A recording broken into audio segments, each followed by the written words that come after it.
No capítulo 8 de Eclesiastes, nós temos visto sobre como lidar com os nossos limites.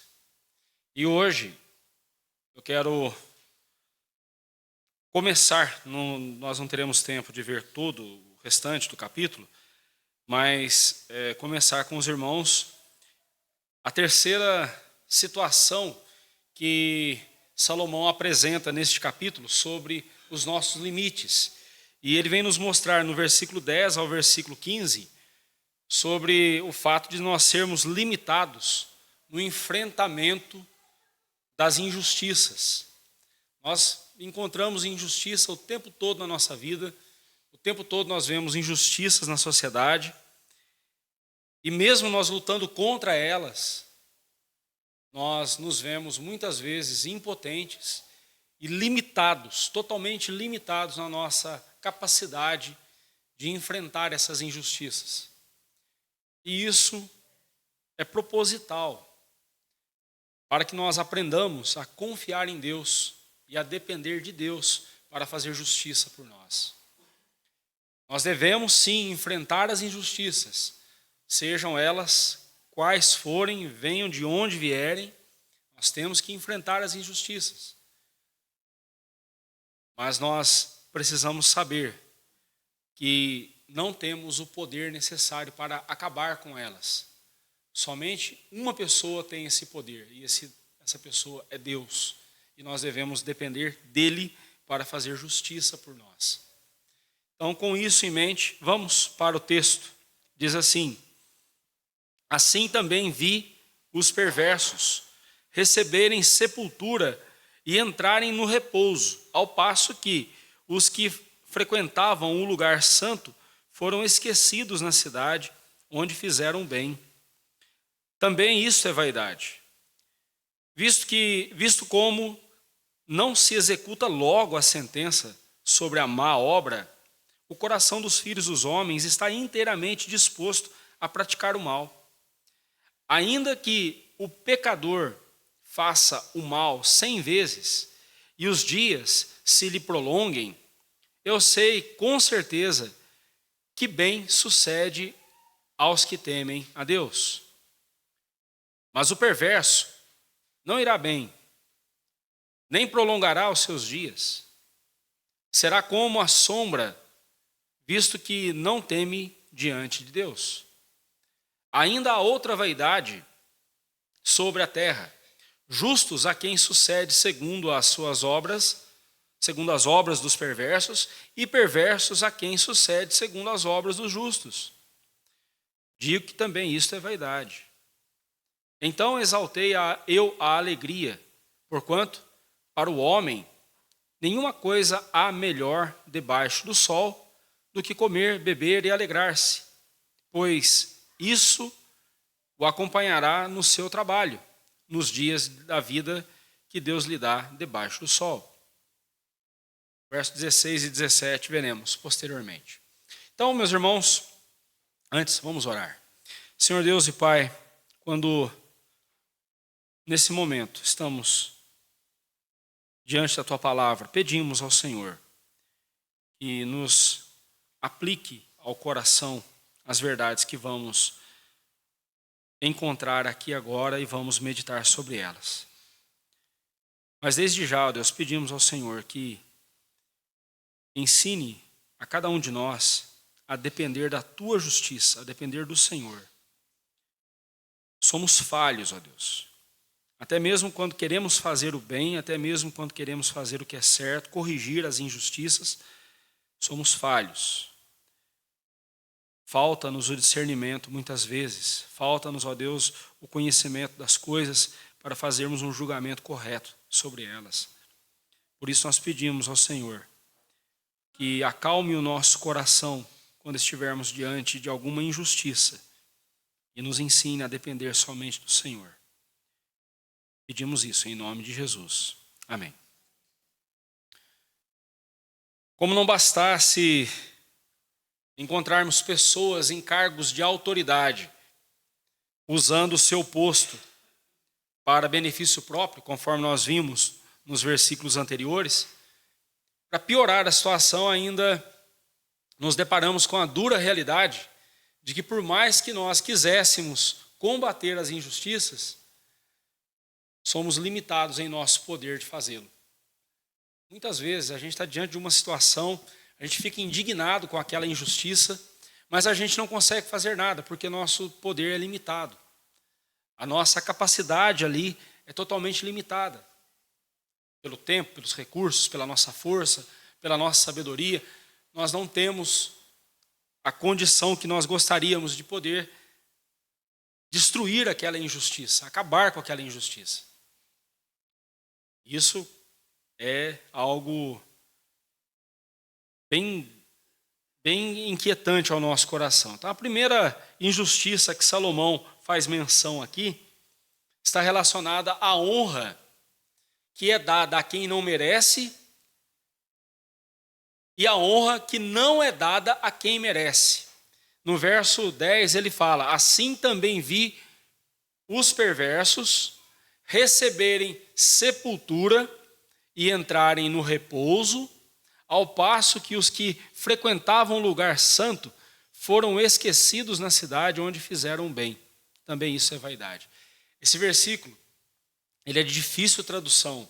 A forma como ele está traduzido aqui na Revista e Atualizada aponta para a situação em que alguém que era perverso, na sua morte é honrado, recebe honrarias na sua morte.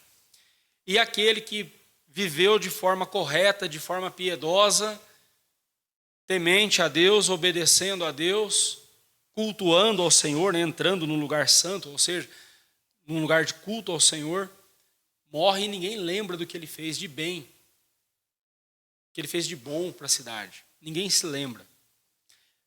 A Revista Atualizada traz assim, mas, por exemplo, a Revista e Corrigida Fiel, ela segue em outra direção. Quando ela traduz esse versículo, ela fala dos ímpios entrando e saindo do lugar santo, vivendo de forma hipócrita.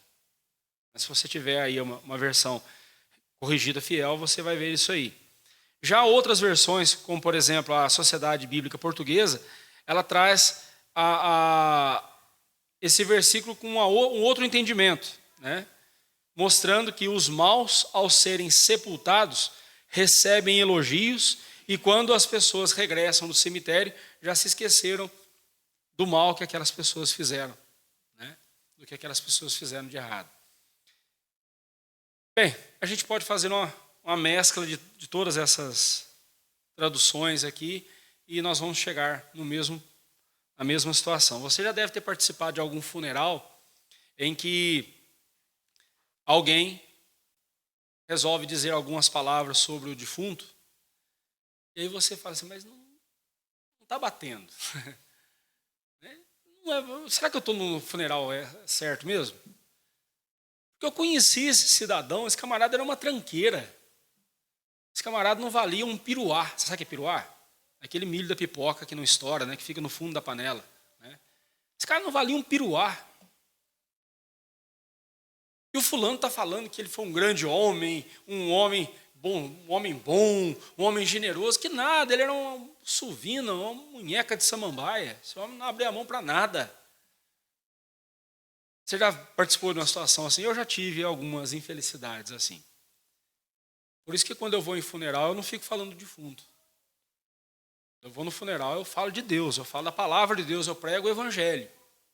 Então, não espere que no seu funeral, você não vai nem ver mesmo, né?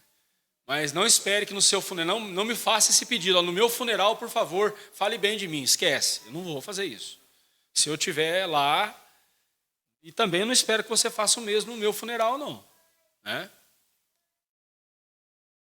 Mas o que Salomão está dizendo aqui, eu vou ficar com essa tradução da Revista e Atualizada, que é a mais simples e a mais objetiva para a gente entender.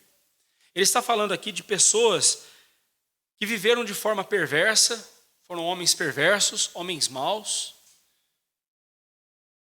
mas que quando morreram, ao serem sepultados, receberam honrarias, receberam um funeral honroso, E as pessoas elogiavam, falaram bem dele ali. Ao passo que homens piedosos que frequentavam o lugar santo, que seria esse lugar santo? Alguns entendem que era a cidade de Jerusalém, onde era o culto do Senhor. Outros entendem que é aquela parte mais interna do tabernáculo, onde o sumo sacerdote entrava uma vez por ano. Ou aquela segunda parte anterior, onde somente os sacerdotes podiam entrar. Pode ser. Seja como for, Salomão está descrevendo aqui homens piedosos, homens tementes a Deus, que fizeram bem na cidade.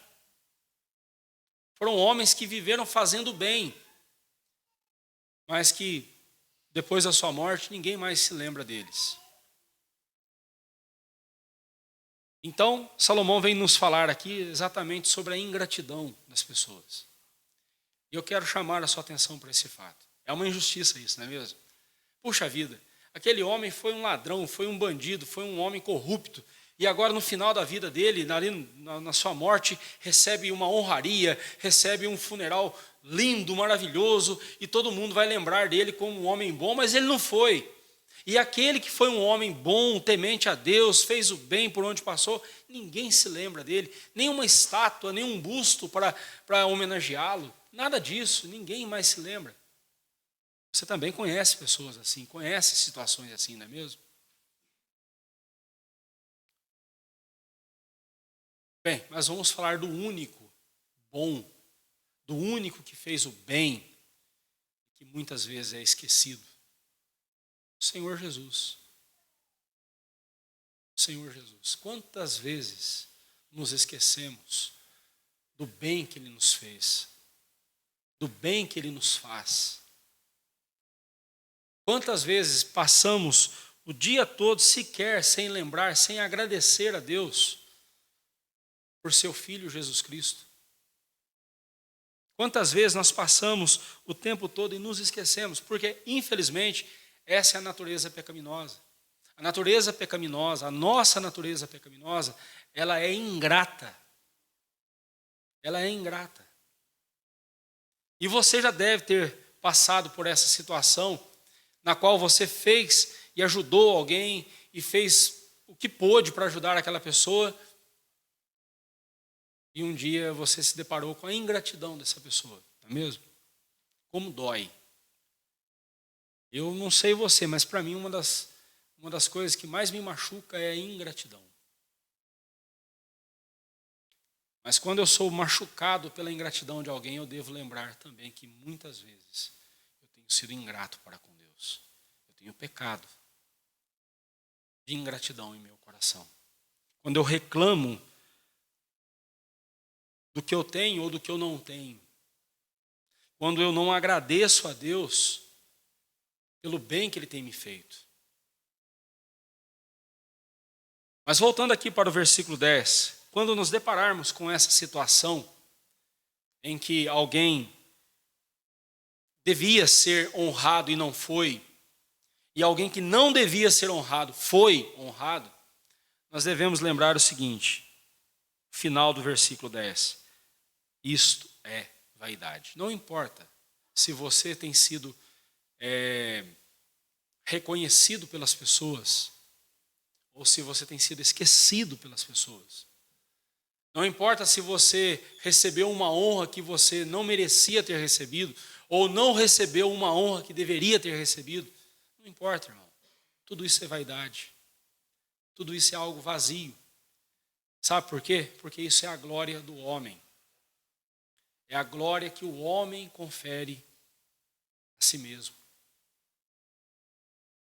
E nós não devemos jamais buscar a glória humana ou o reconhecimento das pessoas. Isso não deveria fazer parte da nossa preocupação, não deveria ocupar o nosso coração. Nós deveríamos fazer o bem pensando em Deus, em glorificar a Deus. Nós deveríamos fazer o que é certo para a glória do Senhor. Não para que as pessoas venham e batam a mão nas nossas costas e nos aplaudam ou façam alguma menção honrosa a nós.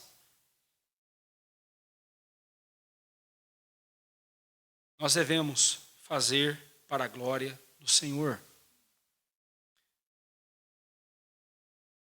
Neste versículo também, Salomão nos leva a refletir mais uma vez sobre a morte.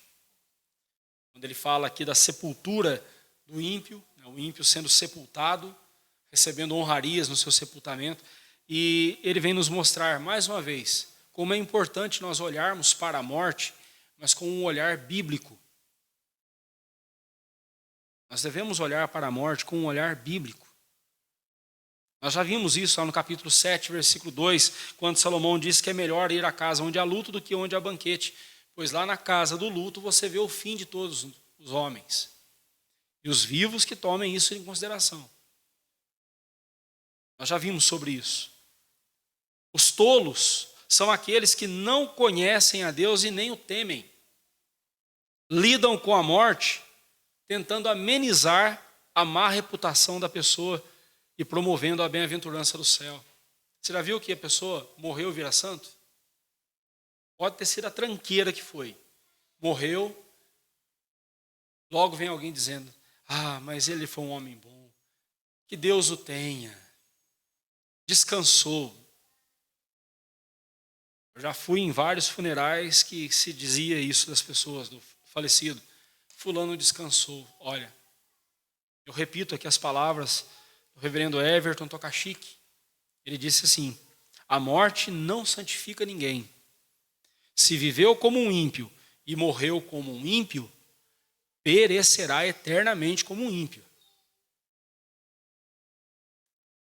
O tolo, ele tem a tola ideia de nivelar todo mundo pela morte e de quitar, né, as dívidas da pessoa com a morte. A pessoa morreu, tadinho, descansou. Não. Isso é um tolo falando isso. Se viveu como ímpio, morreu como ímpio e vai perecer como ímpio eternamente. Então nós devemos tomar cuidado e nos preparar para a morte. E aqui, o versículo 10, mostra isso para nós. Que é muito provável que após a nossa morte as pessoas se esquecerão de nós. Ainda que nós tenhamos feito bem, ainda que nós tenhamos sido canal de bênção na vida de muitas pessoas, seremos esquecidos. Talvez um ou outro vai se lembrar de nós. Mas e daí? Eu não vou estar aqui para ver mesmo. Eu não vou estar aqui para saber se estão lembrando de mim ou não.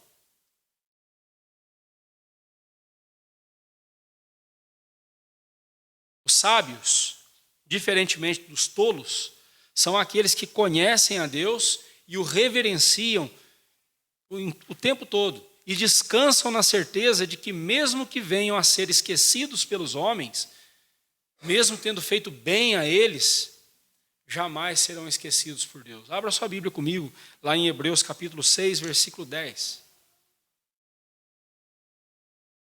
Hebreus 6, versículo 10. Vamos ler juntos?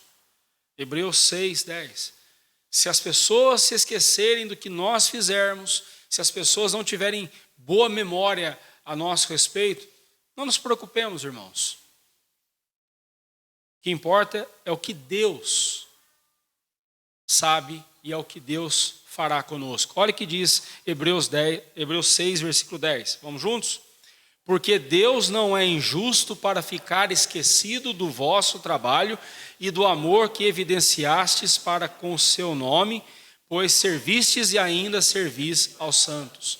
O autor aos Hebreus estava falando aqui daquela igreja, a igreja dos Hebreus, falando para aqueles irmãos que o que eles estavam fazendo pelos santos, ou seja, pelos demais irmãos em Cristo, pelas outras igrejas, pelo apoio que eles davam aos apóstolos na pregação do Evangelho, tudo que eles fizeram e estavam fazendo para a obra do Senhor, eles não seriam esquecidos, porque Deus não é injusto para se esquecer das obras de cada um.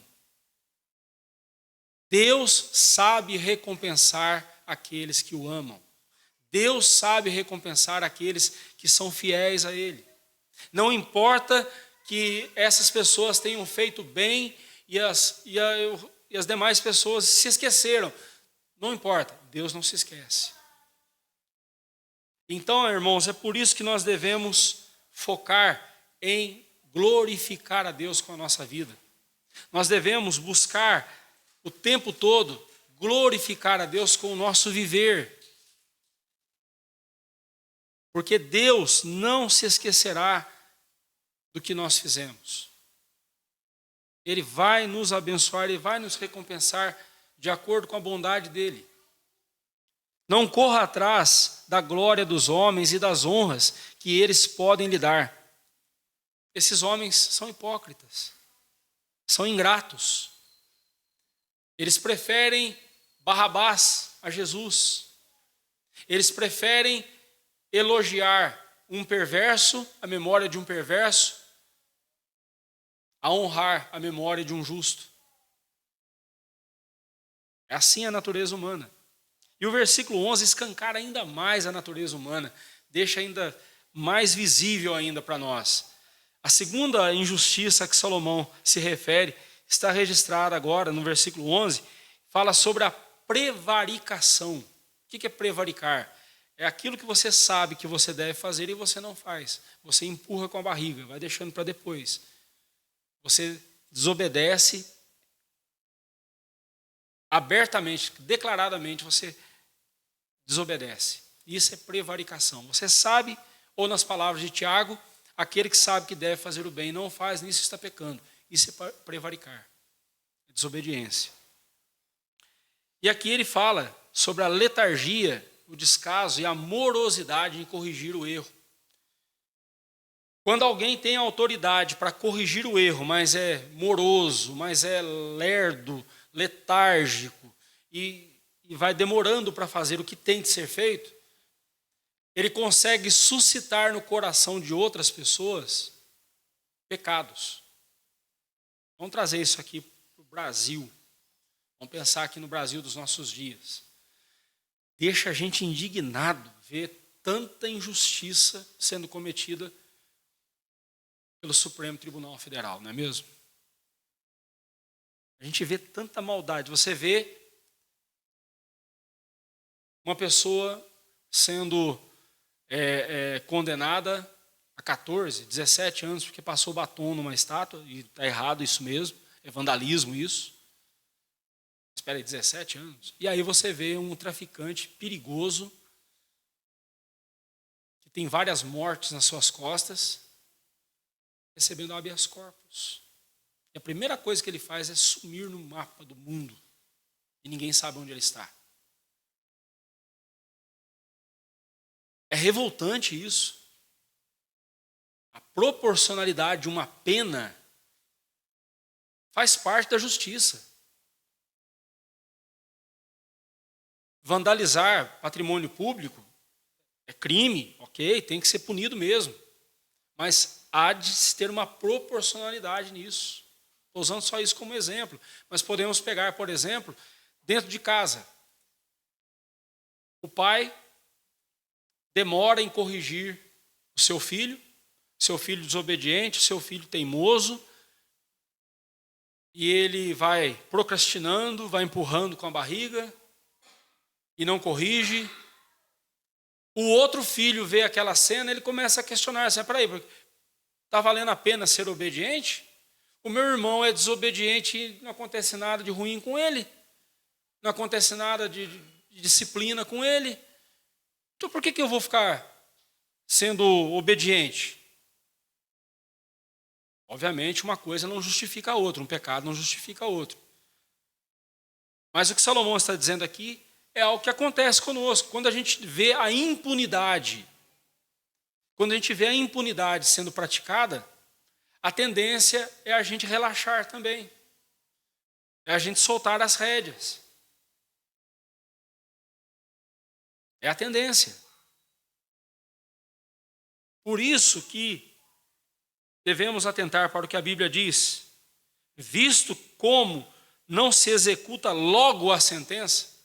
E às vezes a gente sabe que demora para executar a sentença. Por quê? Porque nós não temos todos os fatos claros diante de nós e nós temos que levantar todos os fatos para termos um julgamento correto. Não é mesmo? Tem que ser assim. Nem sempre nós temos todos os elementos de um julgamento claros diante de nós. E é por isso que às vezes demora. Nós não somos Deus. Deus sabe todas as coisas, Ele conhece todas as coisas. Por isso que Ele pode executar a justiça imediatamente. Nós não. Nós precisamos levantar os fatos e termos os fatos bem claros diante de nós para termos um discernimento correto da situação e aplicarmos a justiça. Mas a gente sabe muito bem que no mundo em que a gente vive, nem sempre isso acontece. Depende da vontade de quem está executando a justiça. Se a pessoa tem alguma inimizade contra o réu, a sentença é executada rapidinho.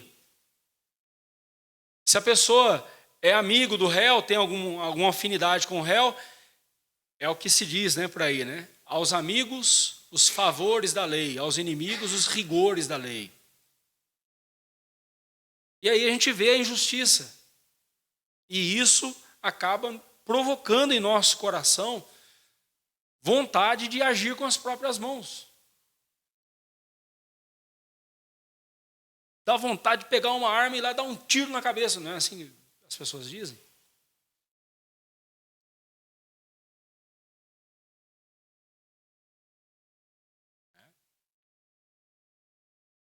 Dá vontade de ir lá fazer justiças com as próprias mãos e botar a pessoa na cadeia. É a vontade nossa. Mas isso é pecado. Nós não temos esse direito. E mesmo que a atitude de alguém justifique o nosso ímpeto de ir lá e fazer justiça com as próprias mãos, nós estamos pecando. Por quê? Porque a justiça não pertence a nós, a justiça pertence a Deus. A justiça pertence a Deus. Ele falou, não vos vingueis. A mim me pertence a vingança, diz o Senhor. Nós devemos confiar em Deus. Porque até mesmo quando nós temos todos os elementos claros diante de nós, quando nós fazemos ali o nosso julgamento, quando nós executamos a sentença, fazemos tudo ali certo, é possível que a gente ainda cometa erros, porque nós somos falhos. Que a única justiça verdadeira e perfeita é a de Deus. E é por isso que nós somos chamados por Deus para depositarmos nele a nossa confiança e aguardarmos nele a execução da justiça. Nós não devemos jamais agir com as nossas próprias mãos. Mas a declaração de Salomão aqui, ela nos revela algo ainda mais sujo sobre o nosso coração. Ela nos mostra que a nossa natureza é corrompida. E ela não precisa de muito incentivo para mostrar a sua corrupção. Visto como se demora, não se executa logo a sentença sobre a má obra, o coração dos filhos dos homens está o quê? Inteiramente disposto a praticar o quê? O mal. Nosso coração não está inteiramente disposto a praticar a justiça. O nosso coração não está inteiramente disposto a praticar o que é correto. A gente quer vingança. O coração do homem quer vingança. É isso que Salomão está dizendo aqui. Praticar o mal aqui significa vingança. Isso revela o que é o nosso coração. E como isso é assustador, não é mesmo? As pessoas praticam o mal porque elas são más, são depravadas, são degeneradas. Até mesmo aqueles que foram lavados e redimidos no sangue de Cristo Jesus, foram salvos, estão sendo santificados por Ele, lutam contra esse pecado, lutam contra esses pecados, lutam contra a depravação de seus próprios corações, e se não tomam cuidado, caem no pecado. Por isso que nós temos que vigiar o nosso coração o tempo todo. Nós temos que olhar para o nosso coração o tempo todo e vigiá-lo, para que não caiamos no laço do pecado. No que depender de nós, nós devemos ser céleres, velozes, diligentes em tratar com o erro e aplicar a justiça, para que os perversos não encontrem algum incentivo de continuarem suas más obras. Então, quando depender de você executar a justiça, está nas tuas mãos fazer isso, seja rápido, não seja letárgico, não seja lerdo, seja rápido, seja diligente. Não fique procrastinando, não fique, como eu disse agora há pouco, prevaricando. Aquilo que você sabe que deve fazer, faça-o imediatamente, o quanto antes. Não deixe para o dia seguinte, não deixe para depois. Porque certamente a sua letargia ou a sua irresponsabilidade, a sua não ação contra a injustiça, vai servir de incentivo para outras pessoas a continuarem no seu pecado e praticarem outras coisas erradas. Obviamente você não é culpado do erro do outro, cada um é responsável por si diante de Deus. Porque eu fazer o que é certo, não dependo de você fazer o que é certo. Eu fazer a minha parte, eu tenho que fazer e pronto. Independente se você está fazendo a sua ou não. Cada um de nós é responsável por si diante de Deus. Porém, se cabe a mim fazer justiça e eu não faço, certamente a minha inatividade vai provocar, vai despertar no coração de outras pessoas sentimentos pecaminosos, desejos pecaminosos. Eu não posso incentivar o pecado. Eu tenho aqui justamente o contrário, eu tenho aqui lutar contra o pecado e não incentivá-lo, né? Repito, faça a sua parte, né? Pegando aqui novamente o exemplo de pais e filhos. Você que tem mais de um filho, você vê um filho fazendo uma coisa errada e não faz nada, e você deixa passar, né, deixa correr, o outro vai olhar e vai dizer assim, mas por que ele foi corrigido e não foi corrigido e eu fui? Será que vale a pena eu continuar obedecendo? Obviamente é o pecado no coração do seu filho que está dizendo isso. Mas você deve tratar com justiça a todos, para que naquilo que depender de você, a justiça seja praticada e seja incentivada também, né? A palavra de Deus, né, muitos pais pensam que, não deixa, depois eu corrijo, eles estão sendo misericordiosos, né? Quando eles não agem imediatamente, eles estão sendo misericordiosos. Nem sempre. Nem sempre.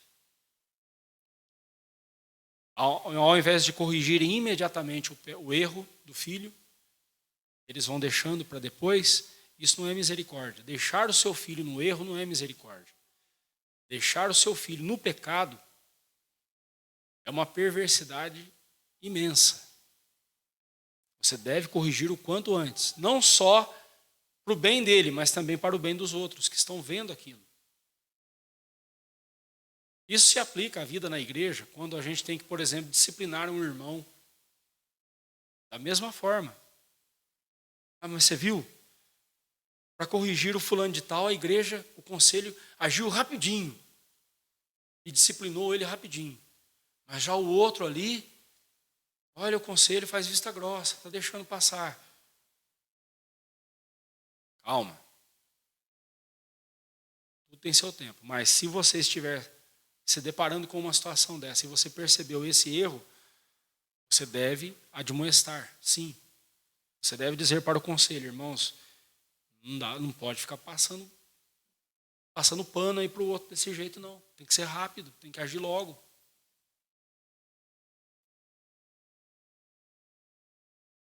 Nós devemos pensar na pureza da igreja, no bem da igreja. Quando o seu coração for tentado a praticar o mal, como, por exemplo, quando você vir o governo esbanjando os nossos dinheiros, os nossos impostos, e aí a gente pensa assim, eu não vou pagar imposto, é coisa nenhuma.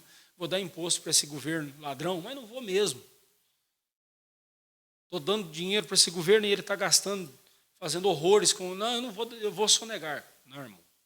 Isso é pecado. Não se corrige um pecado com outro pecado. Não se trata um pecado de forma pecaminosa. Não. Nós temos que tratar biblicamente as coisas. Existem os meios corretos para isso. E não importa que a justiça dos homens esteja demorando a acontecer. Não importa que essa injustiça perpetue e incentive o nosso coração a fazer coisas erradas. Nós não devemos fazer coisas erradas. Porque maior do que o incentivo da perversidade, nós temos o incentivo da glória de Deus na nossa vida. Nós devemos pautar a nossa vida pela palavra de Deus. Abra sua Bíblia comigo no Salmo 37, versículo 1 e versículo 2. E com esses versículos nós encerraremos a mensagem aqui hoje. Semana que vem eu continuarei com você a partir do verso 13. Ou melhor, verso 12. Salmo 37, 1 e 2. Quando você se deparar com a maldade, quando você se deparar com a injustiça e com a aparente boa sorte dos ímpios, lembre-se do que diz a palavra de Deus. Vamos juntos? Não te indignes por causa dos malfeitores, nem tenhas inveja dos que praticam a iniquidade, pois eles dentro em breve definharão como a relva e murcharão como a erva verde. Se você continuar o Salmo 37, você vai entender. Você vai ver com mais clareza, com mais detalhes ainda, o que a Bíblia diz. A questão é, não fique indignado com os malfeitores. Mas eles estão fazendo, estão se dando bem, e eu aqui obedecendo a Deus. Se você continuar o Salmo 37, o Salmo 73, mostra para nós que quando a gente começa a se indignar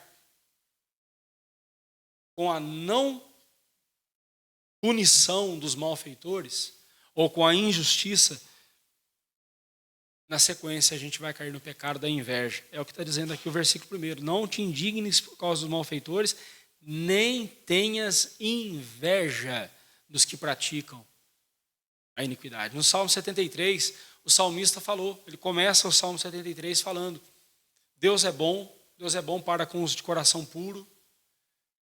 Quanto a mim, quase me resvalaram os pés, quase que eu caí, porque eu olhava para os ímpios e invejava a boa vida que eles levavam. Inveja. É disso que Salomão está dizendo. Quando a gente vê o mal proliferando no nosso coração, ele facilmente pratica o mal. Ele está disposto, inteiramente disposto a praticar o mal. Ele está disposto a invejar o ímpio. Isso é pecado. Não te indignes, não inveje os malfeitores, porque eles dentro em breve definharão como a relva e murcharão como a erva verde. A vida deles passa rápido.